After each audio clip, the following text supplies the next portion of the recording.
आज हम फिर से 10वीं हिंदी का एक नया चैप्टर पढ़ेंगे। तो आज हम गद्य विभाग में से गुलाब राय का मधुर भाषण पाठ पढ़ेंगे।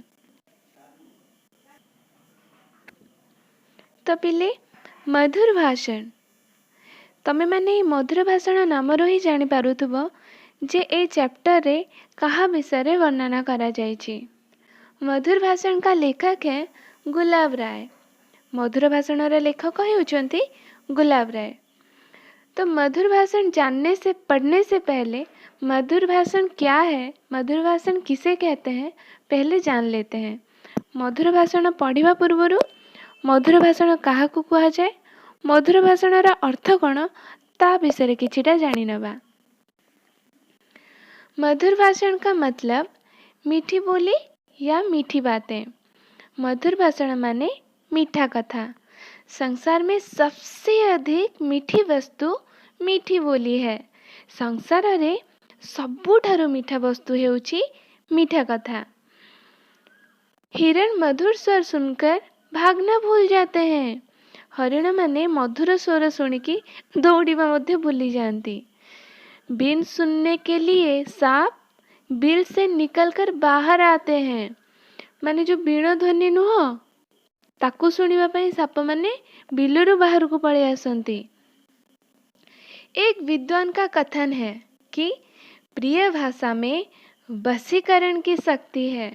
प्रिय भाषण में वशीकरण की शक्ति है। जने विद्वान कहिसंती जे प्रिय भाषण रे अन्य को निजर अधीन रे करिवार शक्ति अछि। माने तमे प्रिय भाषण द्वारा जहाँ को भी चाहिए तांको निज अधीन रे करि परिबो। बुझि पारल? तो एबे चलो लेखक परिचय पढ़िबा।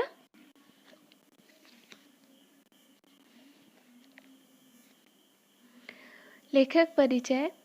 मधुर भाषण के लेखक हैं गुलाब राय। गुलाब राय का जन्म सन 1888 में इटावा में हुआ। गुलाब राय का जन्म 1888 मसीहा इटावा ग्राम रे होइतिला। अपने माता पिता की धार्मिक और दार्शनिक प्रवृत्ति का आप पर विशेष प्रभाव पड़ा। तो गुलाब राय को ऊपरे तांको माता पितांकर धार्मिक और दार्शनिक प्रवृत्तिर विशेष प्रभाव पड़ीथिला। आपने दर्शन शास्त्र में एमए की परीक्षा पास की। आपने एठी गुलाब राय को कहा जायछि आपने दर्शन शास्त्र में एमए की परीक्षा पास की। से दर्शन शास्त्र रे एमए रा परीक्षा पास करथिले। दर्शन शास्त्र पर आपने कई पुस्तकें लिखी। दर्शन शास्त्र ऊपर से बहुत सारा पुस्तक लिखिथिले। बाद में आपकी रुचि साहित्य पर केंद्रित हुई। परे आपणकर रुचि साहित्य ऊपर केंद्रीभूत होइथिला। आगरा में सेंट जॉन्स कॉलेज में आप अध्यापक नियुक्त हुए। तो आगरा सेंट जॉन्स कॉलेज रे से अध्यापक रूप में नियुक्ति होइथिले। आपने एलएलबी की परीक्षा भी पास की। से एलएलबी रा परीक्षा मध्य पास करिथिले। बुझिलो? आगरा में रहते समय अपने साहित्य का गंभीर अध्ययन किया। आगरा रे रहुतिबा समय रे निज साहित्य उपरे गंभीर अध्ययन करिथिले। साहित्य संदेश का आपने सफल संपादन भी किया। साहित्य संदेश को से सफल भाव में संपादन मध्य करिथिले। गुलाब राय दर्शन, इतिहास, राजनीति, साहित्य आदि अनेक विषयों पर अमूल्य ग्रंथ हिंदी को दे सके हैं। गुलाब राय दर्शन, इतिहास, राजनीति, साहित्य आदि अनेक विषय रे अनेक अमूल्य ग्रंथ लिखि हिंदी साहित्य जगत को देइचंती। माने हिंदी रे यही सब विषय रे अमूल्य ग्रंथ लिखिचंती। उनकी साहित्य सेवाओं का उचित मूल्यांकन करते हुए आगरा विश्वविद्यालय ने उन्हें डी लिट की उपाधि से सम्मानित किया। उनकी साहित्य सेवाओं का उचित मूल्यांकन करते हुए सुनो, जदि रचनाकार उच्च कोटिर रचना न लिखिबे ताहले साहित्य केमिति बनिबो? साहित्य रचनाकार मानक द्वारा ही तो सृष्टि हैला। तो सेहीपरि गुलाब रायଙ୍କର साहित्य सेवार उचित मूल्यांकन करी आग्रा विश्वविद्यालय तांको को उपाधि देइथिला डी लिट उपाधि रे सम्मानित करिथिला।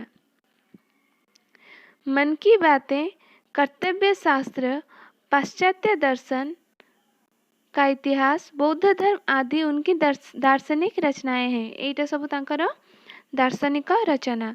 नवरस प्रसाद जी की कला, सिद्धांत और अध्ययन, हिंदी नाट्य विमर्श आदि उनकी आलोचनात्मक रचना। एगुड़ाक तांकर आलोचनात्मक रचना। ढलू आक्लव, प्रबंध प्रभाकर, जीवन पथ, मेरी असफलताएं, फिर निराश क्या आदि संग्रहों में अनेक निबंध संकलित है। माने ए सबू संग्रह रे बहुत गुड़ाए निबंध संग्रहित ही रही। उनके निबंध में विषय प्रतिपादन का स्पष्टता तथा पर्याप्त गहराई है। तो एबे आमे मधुर भाषण रो विचार बिंदु विषय पढ़िबा। तो मधुर भाषण विषय या पूर्वरु टिके वर्णना करिथिले आमे काहा को कहा जाए। मधुर भाषण मतलब मीठी बातें। मधुर भाषण माने होची मीठा कथा हैला। सच में मीठी बातों से, मधुर व्यवहार से, शिष्टाचार और विनय से दूसरा का दिल जीता जा सकता है। सतरे मीठा कथारे, मधुर व्यवहार रे, शिष्टाचार रे और विनय माध्यम रे अन्य मानकर मत मन जीता जाई पारिबो हैला। तम सह जदि किए मीठा कथा कि मधुर शिष्टाचार कि विनय व्यवहार देले तमे तांको भलो पाइबो कि नहीं। तो सही कथा एठी लेखक कहिसंती हैला। भाषा मनुष्य की बड़ी संपत्ति है। भाषा मनुष्यर बड़ संपत्ति अटे। बुझी पारलो काहेकि ना जदि पृथ्वी आज एते आगो को आसीची ताहले सेटा कहा माध्यम रे, भाषा माध्यम रे ही आसीची। वह मीठी बात करके समाज में मित्र बनाता है। से मीठा कथबार्ता करी समाज रे कौन बनै थाए, मित्र बनै थाए। कड़वी बोली से दुश्मनी मोल लेता है। कड़वी माने कठोर कथा कही कि शत्रु बनै थाए। नाराजगी, अहंकार, घमंड कठोर भाषा से व्यक्त हो जाते हैं। कौन? नाराजगी। नाराजगी का मतलब नाराज होना, अप्रसन्न या फिर क्रोध माने प्रसन्न नथिबो। अहंकार माने जानिछ, घमंड माने भी जानिछ। तो नाराजगी, अहंकार, घमंड कठोर भाषा से व्यक्त होता है। नाराजगी, अहंकार, घमंड कठोर भाषा रो ही व्यक्त होई थाए। मन, वचन, कर्म में निष्कपटता हो तो वाणी मीठी होती है। तो पिले जड़े जदि एक्टिंग करे निज वाणी को कहब माने गोटे लोक जन को भल पाउनी हेले ता पाखरे काम अच्छी से मीठा वचन द्वारा से कामटा हासिल करने पाई चाहिए हेले पिले से धरा पड़ जाए। कहीं कहल मन वचन कर्म में निष्कपटता हो तो वाणी मीठी होती है। जदि मन वचन कर्म रे जदि निष्कपटता थिबो मन रे भी वचन रे भी ता सहित कर्म रे भी ताहेले वाणी मीठा हबो नहेले मीठा हे पारिबो नहीं। सरल हृदय का व्यवहार और कपट या दिखावे का तकल्लुफ पहले असर करती है। भले हो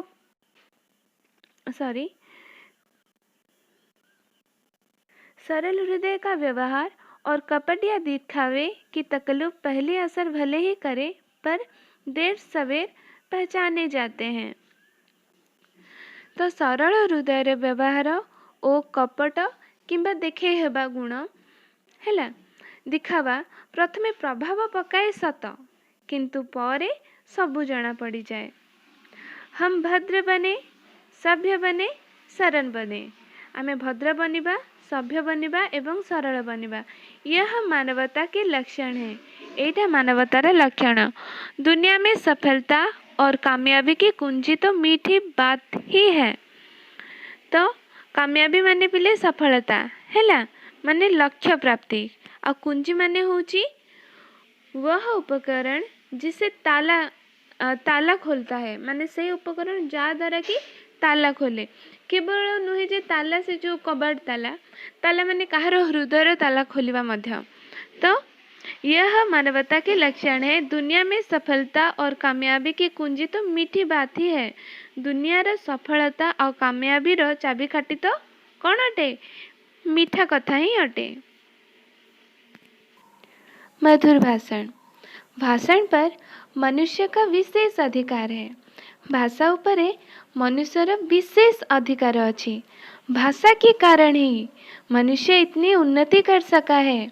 भाषा कारण रे ही मनुष्य आज एते उन्नति करि पारछि।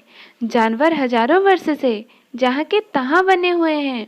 जानवर माने पशु, पशु माने वर्ष वर्ष धरी जोठी थिले सेठी ही अछंती। से माने किसी डेवलप करछंती पिले करू नाहंती। जंगल थिले जंगल ही अछंती। सेमती जानवर माने जानवर मानकू मारी की खाई की बंचुचंती। किंतु मनुष्य उत्तर उत्तर उन्नति करता चला आया है। किंतु मनुष्य आगकू उन्नति करी चलीछि। तो पिले जदि भाषा न थांता ताहले मनुष्य निजर विचार बा कथार आदान प्रदान किपरि करि पारथांता? करि पारि न थांता ना। तेणु भाषा कारणरो ही मनुष्य उन्नति करि पारिछि। अन्य जानवरों की अपेक्षा मनुष्य भौतिक बल में न्यून होता हुआ भी अपनी बुद्धि और भाषा के सहारे अधिक सबल हो गया है। भौतिक बल मतलब शारीरिक ताकत, शरीर शक्ति। अन्य जानवरों की अपेक्षा अन्य पशु मानक ठारू भी मनुष्य भौतिक बल में न्यून। मनुष्य शारीरिक शक्ति रे कौन कम कि नहीं होता हुआ भी अपनी बुद्धि और भाषा के सहारे निजर बुद्धि एवं भाषार माध्यम रे सबल हो गया है, शक्तिशाली हो जाइए। उसने पंच महाभूतों को अपने वश में कर लिया है। से पंच महाभूतों को निजर अधीन रे करी देछि। पंच महाभूतों को अपने बस में कर लिया है। तो पंच महाभूत का मतलब है पृथ्वी, जल, अग्नि, वायु, आकाश। ठीक अछि। तो याकू मनुष्य निजर वशीभूत करी देछि। यह सब भाषा द्वारा प्राप्त सहकारिता के बल पर ही हो सका है। यह सबु भाषा द्वारा प्राप्त एवं समस्तଙ୍କ सह मिलीमिशि काम करिबा बଳରେ ही संभव हो पारिछि। भाषा द्वारा हमारे ज्ञान और अनुभव की रक्षा होती है। भाषा द्वारा आमर ज्ञान और अनुभव रक्षा हुए। भाषा द्वारा ही समस्त प्रकार ज्ञान विस्तार हुए और अनुभव जहाँ करे मनुष्य ताहा अन्य को कही अनुभवर मध्य रक्षा करे। भाषा द्वारा मनुष्य की सामाजिकता कायम है। भाषा द्वारा मनुष्यर सामाजिकता कायम अछि। किंतु भाषा का दुरुपयोग ही उसे छिन्न भिन्न भी कर देता है। यदि से भाषार दुरुपयोग करे, खराब हिसाब रे व्यवहार करे, ताहले ताको कौन कर दे? नष्ट कर दे, छिन्न भिन्न कर दे। एक मधुर शब्द दो रूठों को मिला देता है और एक ही कटु शब्द दो मित्रों के मन में वैषम्य उत्पन्न करता है। वैषम्य माने अप्रसन्नता, बुझी पाल? तो एक मधुर शब्द दो रूठों को मिला देता है। एक मधुर शब्द दुई रागी थिबा व्यक्ति को कौन करे? मिसाई दिए। एवं गोटे कटुवचन शब्द दुई मित्रंक मनरे अप्रसन्नता किंबा राग उत्पन्न करी दिए। अब प्रश्न यह होता है कि मधुर या मिष्ट भाषण किसे कहते हैं? एबे यह प्रश्न अटे कि मधुर या मिष्ट भाषण काहाकू कहबा। साधारणतया जो वस्तु मननुकूल होती है, जिससे चित्त द्रवित होता है, वही मधुर कहलाती है। साधारणतः जो वस्तु मननुकूल, मननुकूल माने मन को भल लागिला वाला, बुझी पाल? तो जो वस्तु मननुकूल लगे और जो थिरे कि चित्त कौन हो जाए? द्रवित हो जाए, हृदय और मन को शांति और खुशी रे भरी दिए, ताकू कौन कहती? मधुर वचन कहती। बुझ पाल? वही मधुर कहलाती है। माधुर्य भाषा का भी गुण है। माधुर्य भाषा भी गुण अच्छी। चित्त को पिघलाने वाले जो आनंद होता है उसे माधुर्य कहते हैं। एटा प्रश्न रे पड़े पिले या सब मन रखीदेव। वचनों का माधुर्य हृदय द्वार के खोलने की कुंजी है। वचनों का माधुर्य हृदय के खोलने की कुंजी है। वचनर माधुर्य हृदयर ताला खोलिबार चाबी। माने वचनर माधुर्य अन्यर हृदय को जीतबार माध्यम अटे। बुझिपाल नुह कि माने से जो चाबी काठी वाला ताला माने अन्यर हृदय को मध्य से खोली पारे। वचनों का आकर्षण न्यूटन के तत्वाकर्षण और चुंबक के आकर्षण भी बढ़कर है। तो वचनर आकर्षण न्यूटन कौन करथिले? जो माध्याकर्षण शक्ति करथिले, जोटा कि गछरु फल खसिला परे कौन हैला माने पृथ्वी उपरे पड़ला। तो सेटा कौन से पृथ्वी रे जो माध्याकर्षण शक्ति ताकू टाणी आनला। तो न्यूटन को तत्वाकर्षण शक्ति ठारू भी मधुर भाषण रो बेसी शक्ति चुंबक के आकर्षण से भी बढ़कर माने चुंबक जो आकर्षण तार ठारू भी बेसी शक्तिशाली होची मधुर भाषण। तभी तो तुलसीदास ने कहा है, कोयल काको देथे कागा कासो लेत, तुलसी मीठे बचनते जग अपनो करी लेत। या माने होची तुलसी ने बताया है कि कोयल किसी को कुछ नहीं देता है और कौवा किसी से कुछ नहीं लेता है। लेकिन कोयल अपनी मधुर बोली से सबको खुश कर देती है।